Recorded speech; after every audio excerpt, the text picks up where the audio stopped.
Bienvenidos a una nueva edición de Cerrando las Puertas al Enemigo, este segmento que se emite dentro del programa Abba Padre.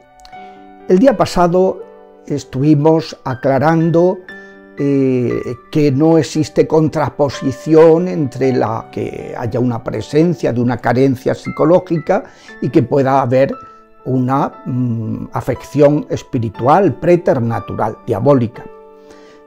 Hoy queríamos centrarnos en un tema que es muy clave en todo este ministerio, no solo para las personas que ejercen el ministerio, el sacerdote o el diácono que hace liberación, o el grupo de auxiliares que interceden, en donde a veces entra el pesimismo, o entra al ver la crueldad con que Dios permite que los demonios ataquen a la persona, pues uno se queda verdaderamente que no entiende, ¿no? Y como que tiende además como a inculpar a Dios, ¿cómo es que Dios permite todo esto, no? Bueno, pues esto es algo fundamental tenerlo claro los que ejercen este ministerio, como los que necesitan esa liberación, porque es el ataque principal que dirige el demonio a esas personas. Dios no existe, Dios no te quiere, Dios no es bueno, porque si no, ¿por qué permite todo esto? ¿Dónde está su Dios? Dice el Salmo, ¿no? Es un salmo que donde dice, ¿dónde está su Dios? Si hubiera un Dios, Dios no permitiría esto, ¿no? Bueno, este es un punto, como digo, que es fundamental y creo que vale la pena tratarlo en directo, ¿no?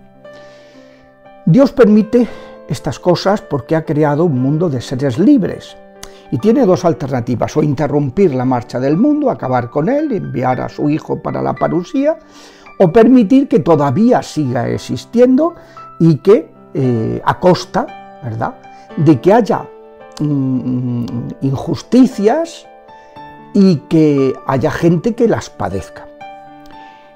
Esto es clave para entenderlo. Y esto es lo que explica que cuando una persona tiene estos problemas, sea unas vejaciones diabólicas, una infestación en su casa, unas presencias raras, cosas que les perturban y que ocasionan pues un sufrimiento importante, vejaciones, obsesiones diabólicas, influencias u opresiones, o ya el grado extremo, la posesión diabólica. Cuando eso sucede, siempre hay que pensar que eso Dios lo permite porque Dios es justo y alguien ha otorgado a los demonios ese poder de dañar. ¿Por qué Adán y Eva, viviendo en ese estado maravilloso, cayeron de esa forma calamitosa? Porque le abrieron las puertas al enemigo.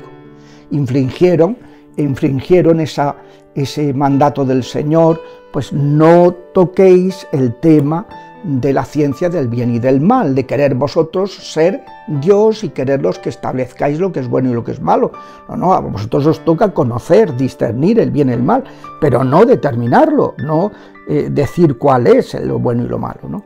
Entonces ellos transgredieron ese mandato y aquí estamos con las consecuencias del pecado original, que llamamos pecado original originado. El pecado original originante, el que cometieron nuestros primeros padres. La culpa siempre es personal, es de lo que comete el pecado, pero las consecuencias pueden trascender a los descendientes, como de hecho sucede en el plano físico, en el plano psíquico y también en el plano espiritual.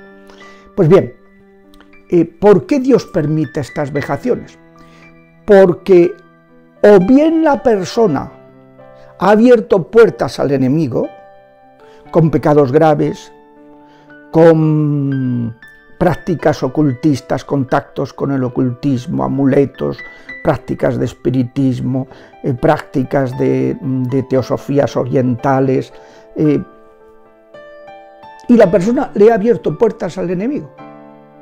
En tercer lugar, porque la persona, con el rencor, con el odio, con el resentimiento, con el deseo de venganza, ha dejado atraído la presencia de los inmundos, que esa es su motor, la crueldad, la agresividad, el hacer daño, ¿no?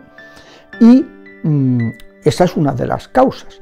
O bien porque otras personas cercanas al interesado, a quienes el interesado les debe algo, pues son antepasados suyos, les han realizado alguna maldición o les han trasladado alguna herencia, algo que el interesado, el afectado, está padeciendo. A veces, ya digo, es por culpa del interesado y otras veces por culpa de otros. Heridas de seno materno, herencias ancestrales, maleficios recibidos, un abuso, pues ese tipo de cosas son de tal gravedad que le abren al enemigo la posibilidad, la puerta, para que puedan dañar de esta manera. ¿Y por qué el enemigo daña? Muy sencillo, el ataque ordinario, los enemigos, los diablos, son gente pues desgraciada y por tanto muy cruel, muy agresiva, y mal de mucho consuelo de tontos. Lo único que les consuela es que haya otros que puedan también ser tan desgraciados como ellos, y lo que no soportan es la felicidad del ser humano, entre otras cosas porque la razón por la que se condenaron es por no aceptar que el Hijo de Dios se hiciera ser humano, se hiciera hombre. Esto pues no lo aceptaron y rechazaron, no servían a ese Dios. No quiero servir a un Dios que va a poner por encima de toda la creación a su Hijo, pero hecho hombre, por encima de los ángeles. Tener nosotros que adorar a un Dios encarnado, ni hablar. Y tener que venerar y obedecer a una mujer, una persona humana, por encima de los ángeles, la Virgen Santísima, ni hablar. Y entonces ellos se rebelaron. Y por eso, como están en esa tristeza existencial tremenda, pues tratan de compensarla haciendo daño. El primer daño, que es la tentación ordinaria, el ataque ordinario de los demonios, es la tentación al pecado. Pero el ataque extraordinario son estas perturbaciones al psicosoma que se ordenan a dejar clara a la gente que ellos tienen mucho poder y luego a hacerles desconfiar de la misericordia de Dios, de que Dios sea realmente Padre, al no entender pues lo que es, como hemos dicho al principio, la libertad humana. De todo esto vamos a hablar en la próxima sesión, no me quiero alargar más en este momento, si Dios quiere, proseguiremos aclarando este punto.